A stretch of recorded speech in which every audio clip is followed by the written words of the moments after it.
Camera number 398 is the Canon SureShot Multi-Tele. Perhaps a rather plain looking point and shoot camera.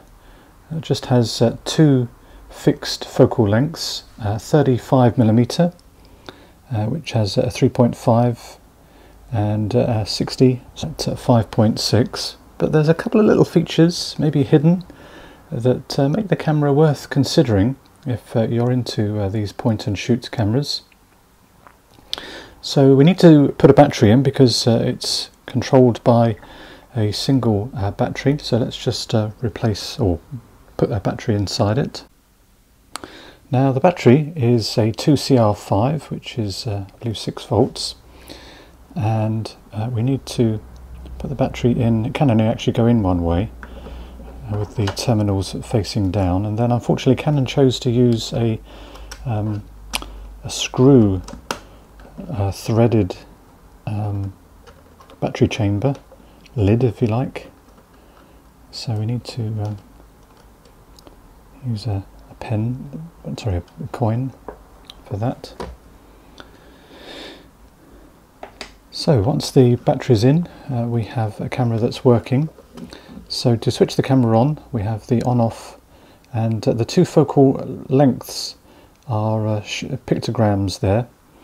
We have Tele and wide angle, if you like, so wide angle Tele. So if we put it on wide angle, when we look through the viewfinder actually reflects that focal length. Now when I first bought this camera, and I looked at it, I thought, oh, normally the lens cover slides open and the lens protrudes out, but not so with the Multi-Tele. No, far from it. The lens actually only pops out when you actually take the image. So maybe that's one of its unique features.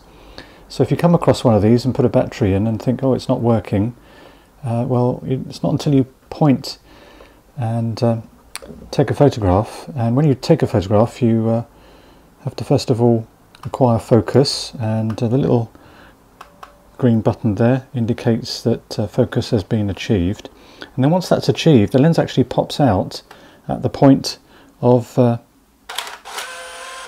we go. So the lens cover actually did open. Let's try that again, shall we? There you go, probably blinded by the flash. If we use the Tele mode, the lens actually has to protrude out of the camera, so maybe if we do that now, there we go. So it's rather unique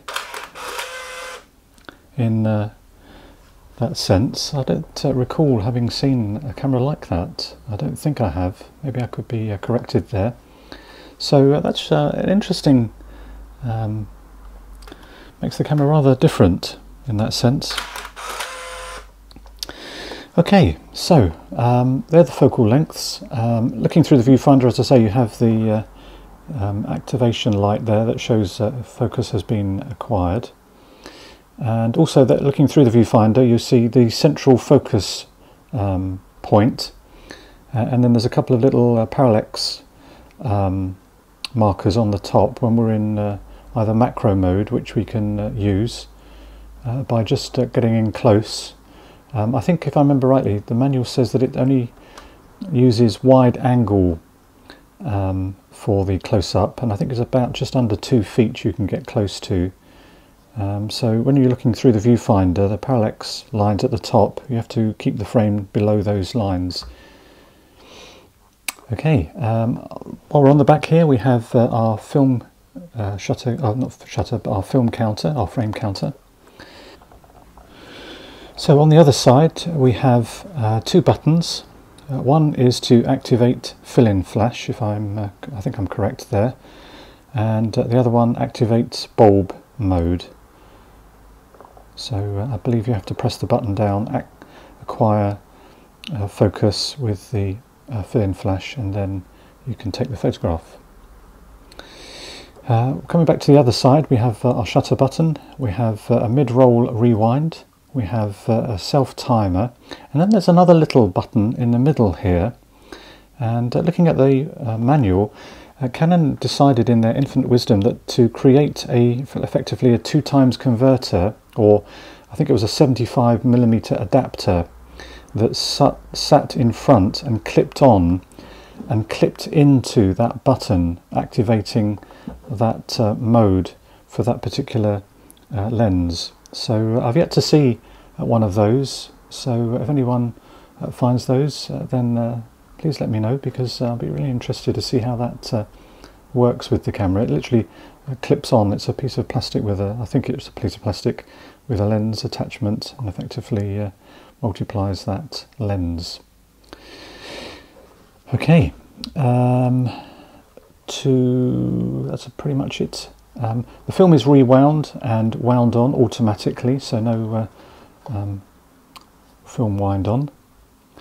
We do have one other feature of the camera, a little stand that's included in the front for those times when you want to take a self-portrait, and you would do that using the self-timer.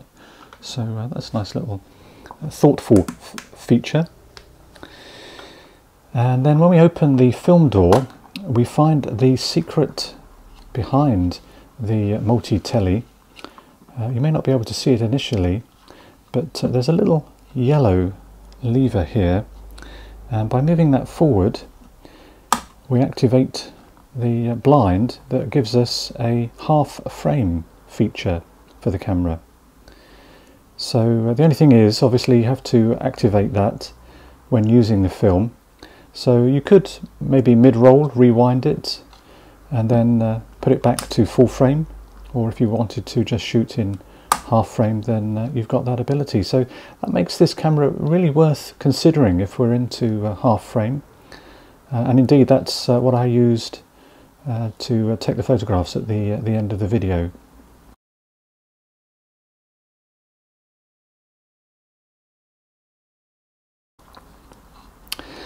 So there we go, hidden feature, and one that makes the multi-tele certainly worth considering. It is pocketable, the camera. The only downside I think is the flash. It always fires. That's always a disappointment that you can't turn that off.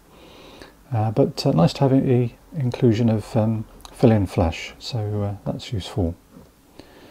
So that's pretty much the features. On the bottom just have the tripod mount, and as I say, the battery door, which we have to find a pointy thing for. Actually, I don't know whether you could use the little strap lug. Maybe you could.